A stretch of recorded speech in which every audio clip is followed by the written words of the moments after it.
News alert, the migrant caravan continues to move north through Mexico towards our southern border. Trace Gallagher continuing to demonize those who are just trying to protect us and enforce our laws. Take, for example, California Senator Kamala Harris, who just today literally compared ICE to the KKK in the sense that, well, don't you think that there's a perception problem that ICE seems like the KKK? Well, speaking with the nominee to lead that agency, watch this. The Klan was what we would call today a domestic terrorist group. Why? Why would we call them domestic terrorist group? Because they tried to use fear and force to change political environment. And what was the motivation for the use of fear and force? It was based on race and ethnicity. Right. Are you aware of the perception of many about how the power and the discretion at ICE is being used to enforce the laws? And do you see any parallels? I do not see any parallels between I'm talking about perception. Officers and agents. I'm talking about perception. I do not see a parallel between what is constitutionally mandated as it relates to enforcing the law. Are you aware that there's a perception? I see no. Are you aware that there's a perception that puts ICE in the same category as the KKK? Is that what you're asking me? That senator wants to be your next president. Now, what you just saw is beyond despicable. Now, to be that patronizing, frankly, idiotic, utterly disrespectful to men and women in law enforcement that put their lives on the line for us every single solitary day is shameful. How many border agents have been injured or killed performing their daily work? It's exactly what I've been warning you about. This is the most radical crop of Democrats to ever come to Washington. Instead of respecting our laws, our sovereignty, our Constitution, they push for open borders, sanctuary cities and states, and without a doubt, they're saying they want to abolish ICE, the very organization responsible for enforcing our system of immigration laws. They don't care how much it costs, what danger it poses to you, the American people. They want wide open borders. And tonight, Kamala Harris might have one less challenger in the 2020 Democratic presidential primary. Yesterday, fame-seeking anti-Trump attorney Michael Avenatti, he was arrested on charges of felony domestic violence. Now, these are very serious charges. But unlike him and many others that were so willing to rush to judgment and never afforded Justice Kavanaugh due process, the presumption of innocence, we on this show are consistent. Every American deserves due process. Every American deserves that presumption of innocence. Yes, even if you don't agree with them politically, someone like Michael Avenatti, he deserves it, you deserve it, everybody deserves it. And guess what? Judge Kavanaugh deserved it and didn't get it. Now, the rush to judgment, this is a dangerous thing in this country. Remember Richard Jewell, falsely accused of being the lone bomber in the Olympic Park bombing in '96. He fit the profile of the lone bomber because he lived with his mother. I didn't know at the time. He was listening to my radio show, and I was saying, that makes no sense. It turned out he was a hero. He wasn't the bomber. I found out later, he told me I was the only one. He was listening to the show that stood up for him and at least gave him a fair shot, the presumption of innocence. By the way, you might remember the Duke lacrosse team. They were falsely smeared. On our show, we didn't rush to judgment, and I took the time to go and meet with some of the kids and their families to do some investigative work. And let's not forget what the left did in Ferguson. Police officer Darren Wilson was never charged in that case. His career was ruined anyway.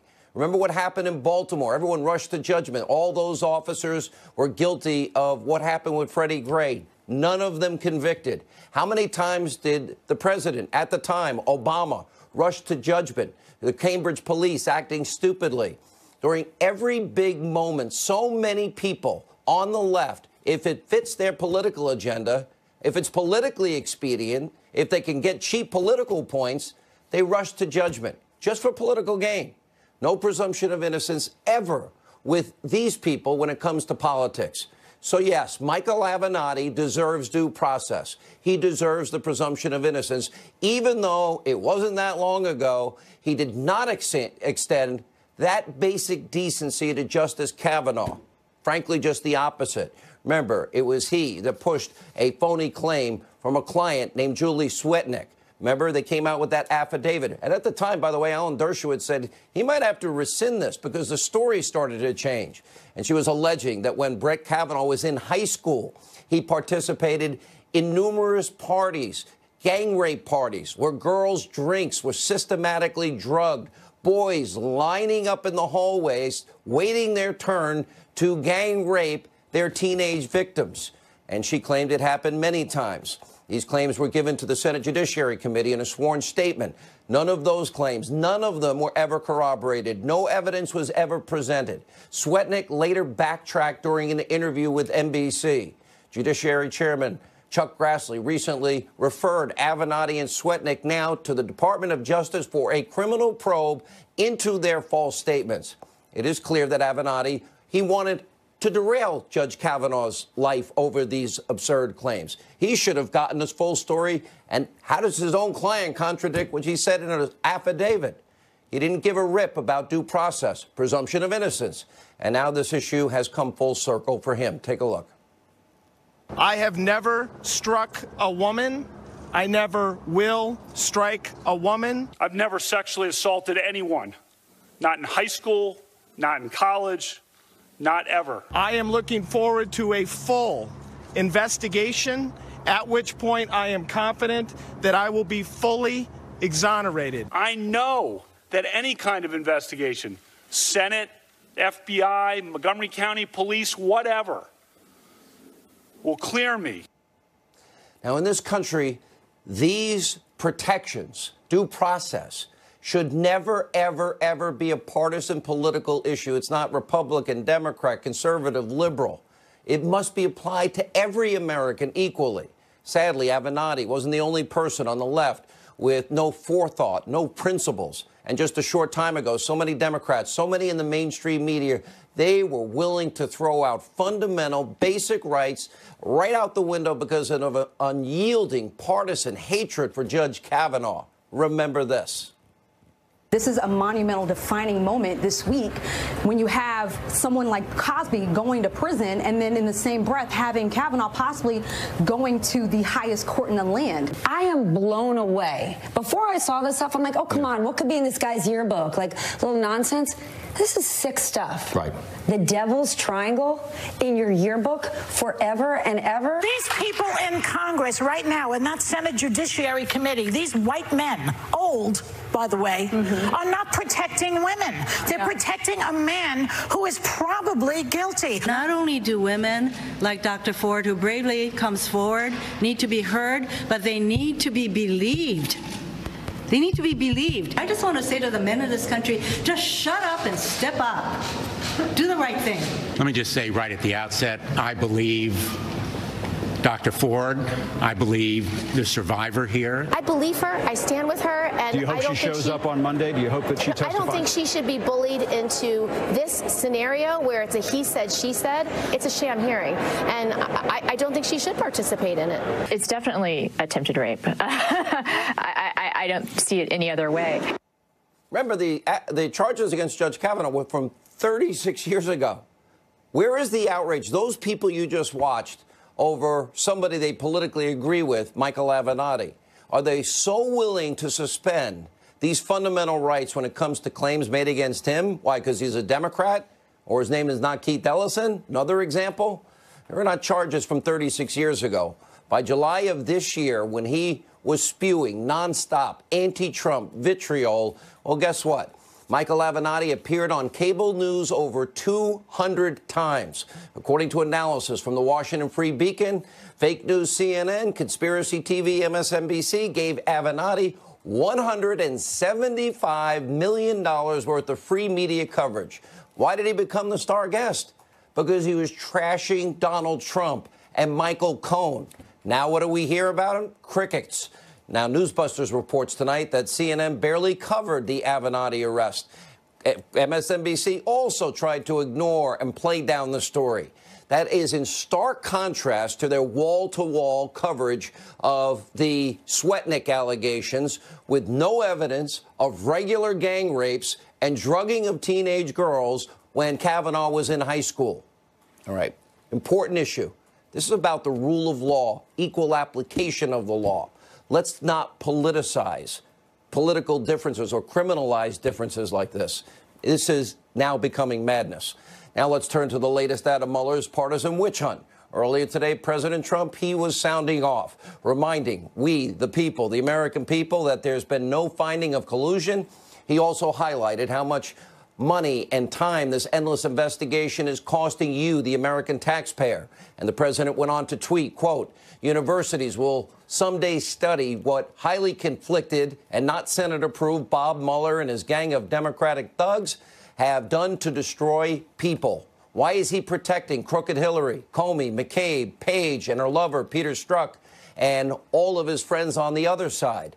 They have spent months digging into everything and anyone and everyone associated with President Trump while ignoring what we now know to be factual and true. That is collusion, real crimes committed by Hillary Clinton, violating the Espionage Act. Fact. The biggest, easiest slam dunk case as it relates to, obstruction of justice we've ever seen. Why has there been no Mueller investigation into Hillary's bought and paid for dirty Russian dossier, put together by a foreign spy, Russian intelligence sources, paid for by Hillary and the DNC that she was controlling? Why? In order to impart influence in an election.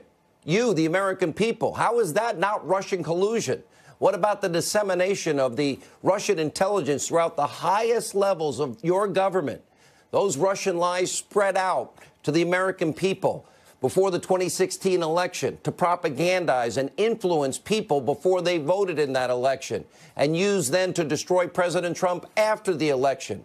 What about the fraud on a FISA court 4 times? Grassley, Graham, Nunes memos, the bulk of information in those FISA warrants used the same unverified, uncorroborated dossier that Steele, under oath himself, testified he had no idea if was true. This is all being ignored. Why? Because this partisan witch hunt has never really been about Russia collusion.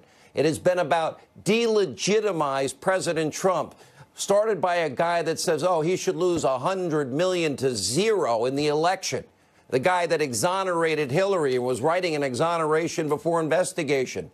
Show me the man, I'll find you the crime. And finally tonight, we do turn to good and bad news out of Florida. First, the good news. There will be no more recounts in the gubernatorial election, barring any last-minute legal attempts to maybe steal the election. Have to always assume that's a possibility. Republican Ron DeSantis is now certified. He will be the next governor of the great state of Florida. Gillum, of course, has not conceded, even though he only picked up, get this, 1 vote in the recount. 1 vote. And my sources tell me tonight that, in fact, Rick Scott has picked up a lot of votes in the recount.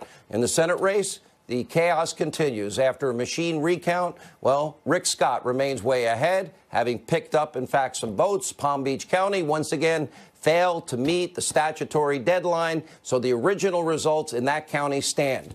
But a hand count of thousands of contested or faulty ballots, those with over votes, that means that if at the top of the ticket, you're supposed to fill in the oval and there's a dot down there, you can bet that Nelson's attorney will say, you see that dot at the bottom? They meant to put it up here. That's going to be going on. The madness continues. Democratic attorneys are now pulling out all the stops to try and make up ground, which will be impossible. Following a suit, a Florida judge ruled earlier that throwing out ballots with mismatched signatures was unconstitutional. Now, this is what this means. Any liberal judge can change the law. That means ballots can change up to 11 days after the election. That is insane. In other words, he changed Florida state law from the bench, also extending the deadline for so-called curing contested ballots to Saturday, bringing about 4,000 votes into play, which means the 13,000-plus vote lead that, in fact, Rick Scott has will stand. By the way, the same judge, Fox News, has learned today, whose wife, Karen Walker, donated, to Senator Bill Nelson. Shouldn't he have recused himself? All right, we're going to continue to track the results out of Florida, as November 20th is now the deadline to certify the election results. But you can anticipate, I'm sure, more and more and more court challenges. All right, a lot of breaking news on the caravan, Hannity, so much more. The latest out of Florida. Geraldo and Herman Cain join us next for a debate about the crisis on our southern border. Later tonight, Piers Morgan, who knows the president well, a critic and a fan. He'll tell us why. Straight ahead. Top contenders, supposedly, for the 2020 Democratic nomination for president, making huge waves today, suggesting that ICE, the perception of ICE, was the same perception as the Ku Klux Klan. You can't make this up. Take a look. The Klan was what we would call today a domestic terrorist group. Why? Why would we call them domestic terrorist group? Because they tried to use fear and force to change political environment. And what was the motivation for the use of fear and force? It was based on race and ethnicity. Right. Are you aware of the perception of many about how the power and the discretion at ICE is being used to enforce the laws? And do you see any parallels? I do not see any parallels between sworn I'm talking about perception. Officers and agents. I'm talking about perception. I do not see a parallel. All right, here now with Reaction America Fighting Back, Chairman Herman Cain, Fox News correspondent at large, Geraldo Rivera is with us. I'm going to start with you, Geraldo. I will concede, as the first wave, 80 people. We're expecting, I think, about 900, 1,000 tomorrow. Now you're going to have a divided Congress. Herman. You're going to have this issue around for a while. Herman, we are a nation of laws. We're a nation that has sovereignty and borders, and we've got to protect it. The worst scenario I think that could unfold here is that thousands make it to our border and the scene we saw in southern Mexico unfold here. I don't want anybody getting hurt. I don't want any confrontation. Wouldn't be good for anybody. If we had a wall with a door and you can come in legally, we wouldn't have any of these problems. The rare instance where Geraldo and I agree. Well, that ruins my show. We agree that the parallel that Kamala Harris tried to draw is absolutely despicable. There is no comparison between people trying to enter this country illegally and the KKK. So Geraldo and I agree. Here's where we don't agree. The Republicans have tried to craft a solution to prevent this problem. They tried to put forth a solution while the Democrats were in control of the House and the White House and the Congress. But it was the Democrats who do not want a solution. The Republicans want a solution. One other quick thing. ICE is not in the business of fighting perception. They are in the business of dealing with reality. And the reality is our southern border is on the verge of an invasion. And that's what they are trying to fight. It has nothing to do with perception. And for Kamala Harris to talk about this is perception, she's absolutely wrong, number one. And number two, perception has nothing to do with the reality that they are trying to illegally invade our country. I respect the fact that they are trying to leave a situation where they can get a better life.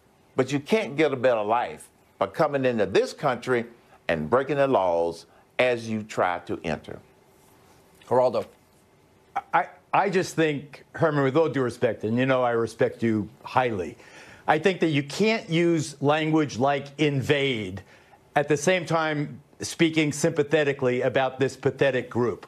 These are not MS-13. Come on, we have to look and see who they are. These are the people that want to pick the apricots. They want to pick the avocado. They want to mow your lawn. They want to wash the dishes, and they want to deliver the pizzas. We have 7 million jobs. They know the jobs are just there for the asking. We have fruits and vegetables dying on the vine because there aren't enough workers to do it. They see that there's jobs available. If they could just get into the United States, and we say, wait a second, you can't come in because we need process, we need procedure. And they say, but I'm hungry. I think that it's a damnable, difficult situation. I'm not blaming anybody, but I think that the parties, they have to put aside their parochial differences, and where I disagree with the Herman president is, offered if you the think best the Republicans deal are all ever. good and the Democrats are all bad, then I think I don't want to jump in the debate. It'll be 2-on-1, which I like, actually, when it's two liberals against me. Last word, Herman Cain. Here's the deal. Here's the situation. It only takes one MS-13 gangster to kill an American. That's one too many. That's my point. So I understand their plight, but I do not agree with the illegality of their plight.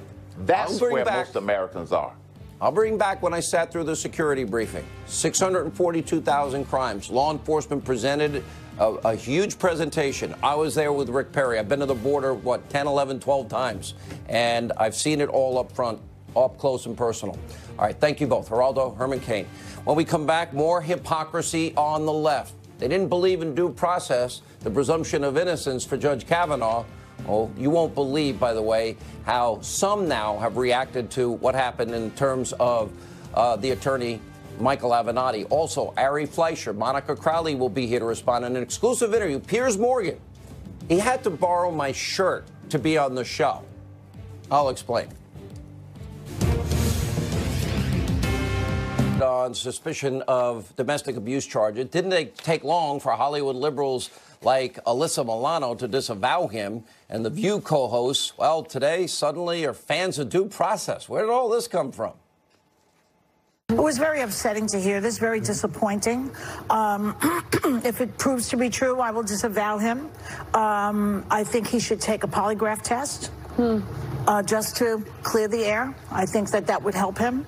Yeah. And then we'll see what happens. What drives me crazy is the hypocrisy in these moments when it's who you like that you want to believe. And I think if you believe in due process with Kavanaugh, you should also believe in due process with Michael Avenatti. We don't know a lot. We don't know who the alleged victim is. But if true, I'm so disappointed. I'm so disappointed. And I agree with you. We would have to disavow him. Media has such a different tone, especially compared to the way they treated Brett Kavanaugh. Joining us now, Washington Times columnist Monica Crowley, former White House press secretary Ari Fleischer. Ari, I'm not a registered Republican. I'm a registered conservative. Republicans screw things up a lot. They really do. And one of the things I gave them credit for, they handled the Kavanaugh case with the seriousness it deserved. I think they did it right. And they had the hearings. They went through the evidence. Now we have a point where Avenatti, Julie Swetnick, they're now being investigated. I believe in the presumption of innocence and due process. Avenatti did not. Now you see the media tone change. Reaction. Look, number one, I take no joy in this. Anytime somebody is arrested and might go to prison, nobody should celebrate this. I agree. But due process and you're innocent until proven guilty can never be slogans in America. They must be real. They must be the way our justice system is built on and that we all respect. Michael Avenatti had no respect for either, for innocent until proven guilty or due process. And that's what he tried to do to Brett Kavanaugh. Now it's come full circle, and now he has to deal with it. He's lucky that because of people like Brett Kavanaugh who believe in the Constitution, he will have his due process and his day in court. The one report in TMZ that could be problematic if that turns out to be true is apparently when he ran in, and this is the day after, and the word "she hit me first." If that came out and that's true, Monica, that's problematic.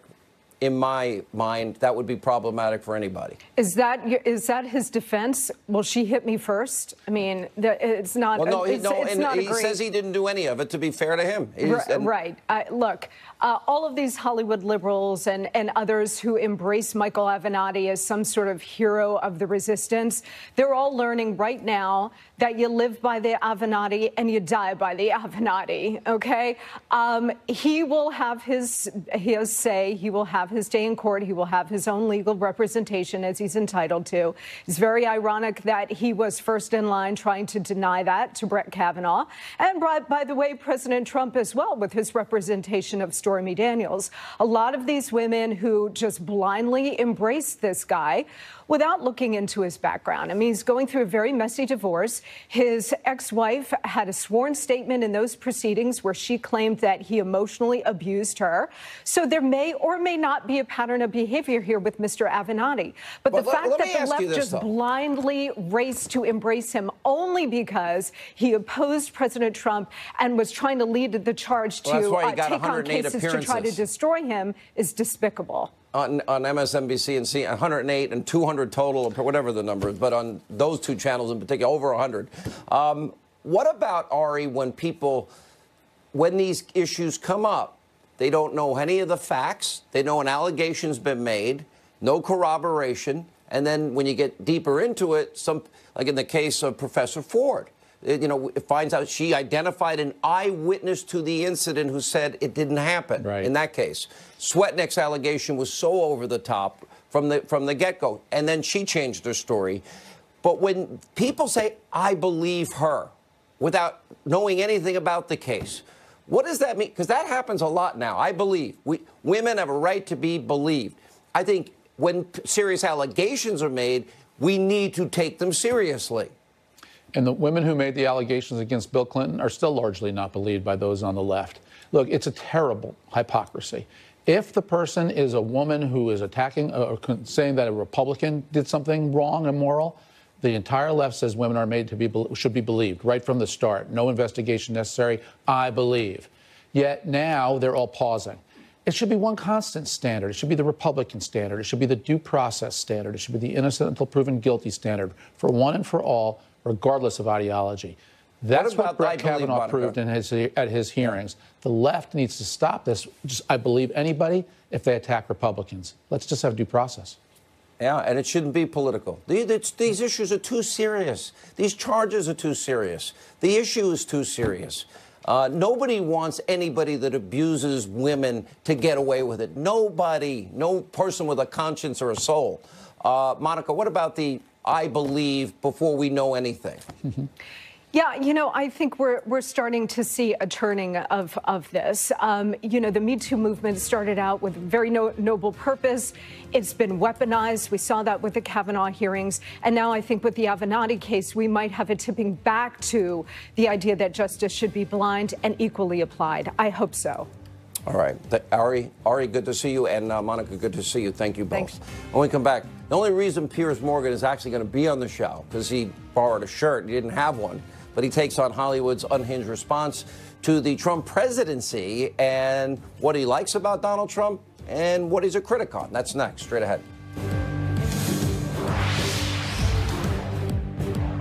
I love ramp up their vile daily hatred campaign against President Trump. His supporters, for example, this week, insane Robert De Niro, totally unhinged, another vulgar rant. And of course, this behavior has been going on now for 2 years. Take a look.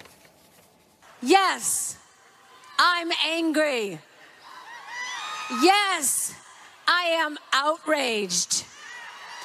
Yes, I have thought an awful lot about blowing up the White House. When was the last time an actor assassinated a president?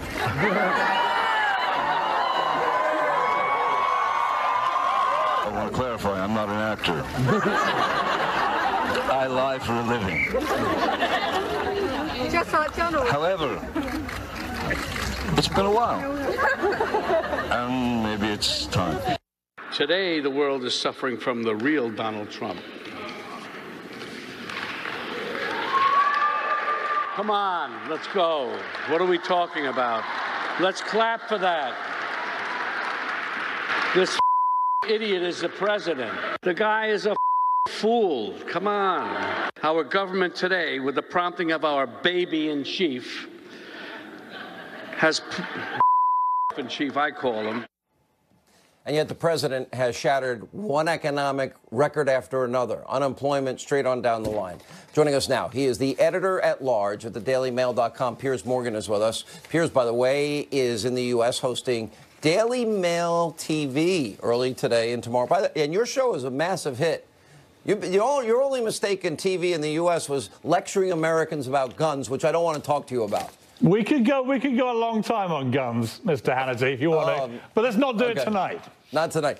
Did you really? You almost had to borrow my shirt to come on TV tonight. Well, is that my gift to you? my top button actually pinged off, which I'm blaming on a rather large ribeye steak I had earlier this evening. And then they said, look, why don't you wear one of Sean's? Unfortunately, your shirt was obviously much too big for me. Probably it's big because I do mixed martial arts 90 minutes a day. Of course. Well, it's good to see you. Welcome back. Congrats on your I know you have a huge show and huge success. I love your iconoclastic nature on Twitter, although I got bored with it. I did it for a while. If I had one piece of advice for President Trump, it would be this. He can communicate on Twitter, and he reaches so many people. He doesn't even need the media to communicate. Didn't even need a press secretary in the sense, although I love Sarah Sanders. 5%. Just pull back on 5% of those tweets, and he'd be golden. Honestly, if you took away the tweets and the rhetoric from Donald Trump's detractors, and you actually focus on what he actually does as president, he'd be nowhere near as scary to them as they pretend that he is. And those clips that you played, though, Sean, are really interesting to me. I've had a bugbear about this since Trump got elected. Well, for 2 years now, we've had most of the major liberal celebrities in the world just basically screaming in a massive, gigantic hissy fit that their choice, Hillary Clinton, did not win the election. And they cannot abide the fact that somebody like Trump, a celebrity actually, like them, somehow, with no political experience, came through and won the White House. And, you know, it reminds me a bit of the Brexit debate in Britain. It's exactly the same thing, where everyone who voted Brexit, according to all the celebrities, must be stupid and racist and sexist and so on. Same debate in America. And the clips you just played, I mean, frankly, people should be arrested for saying some of the stuff they were saying. Making direct bomb threats at the White House. And I've written column after column. And I've made this point to them. Look, you can scream as much as you like. You can be as abusive about Donald Trump as you want to be. You can call him all the names that you're calling him. But all it will do is empower Donald Trump. It will rally his base. And as we saw with Hillary Clinton, when she played the celebrity card so hard in 2016, it doesn't work. Taylor Swift and Oprah Winfrey, recently in the midterms, both backed candidates who lost. Two of the biggest stars in America with the biggest followings. It's not enough to just be a Trump basher. You have to be offering something more. And I'm like you, Sean. I find it vomit-making that these stars, time and again, just think it's cool and productive to scream abuse at the President of the United States. There's no respect for the office, no respect for the White House, and frankly, not much respect for their own fans, many of whom will have voted for Trump. And the economic success, record low unemployment, 14 states, African Americans, Hispanic Americans, Asian Americans, women in the workplace, youth unemployment, shattering records, which is great for the people that matter, that make, I think, America great. Let me ask, and you picked up something that very few people did. Obama lost 69 between the House and Senate seats in his first midterm, Clinton 60, and Donald Trump did something that only happened 3 times in 100 years. Picked up 3 Senate seats. Yeah, and I wrote a column for Daily Mail saying to the Democrats, look, whether you like Trump or not, and I'm aware they all can't stand the sight of him, you've got to try and beat him in 2020. If I was looking at these midterms objectively, and I would say, look, he improved his majority in the Senate, right? He won a lot of other races that people didn't think he'd win. Obviously, he had a loss. He lost the House. But if I was a Democrat, I'd look at those results in totality and go, we've got a problem in 2020. How are we going to beat this guy? Who are we going to put up against him? He's a brilliant campaigner. He's doing rally after rally. His base looks rock solid. He's got all the usual suspects screaming at him and telling him he's an idiot. And yet he's the incumbent White House president. And I think the odds are something like 75% of all incumbent presidents who run again get re-elected. And if they run on a surging economy, those odds go into the mid-90s. So Donald Trump has a very, very, very good chance, I would say, of winning the next election. If you're a Democrat, stop screaming and try and find a candidate and a message which could actually beat him. Because right now, I don't see either. They're never going to do... You're giving very smart, sound advice. They will never follow it. In the next 2 years, we will chronicle the insanity that continues. All right, next time you're in the States, I want to invite you, one, to my house to see my gun collection and how I secure them safely. I believe in responsible gun ownership, and I'm going to take you shooting. Well, I'll do that, but I'll also try and convince you that when we took away a lot of guns from civilian hands in my country, in Britain, it was successful, and we haven't had a school shooting since the mid-90s. I'll convince you. All right. Good to see you. And congrats on all your success. Piers Morgan hosting Daily Mail TV tomorrow morning. When we come back, a convicted murderer, get this, may be tied to over 90 unsolved homicides. 90. That's straight ahead.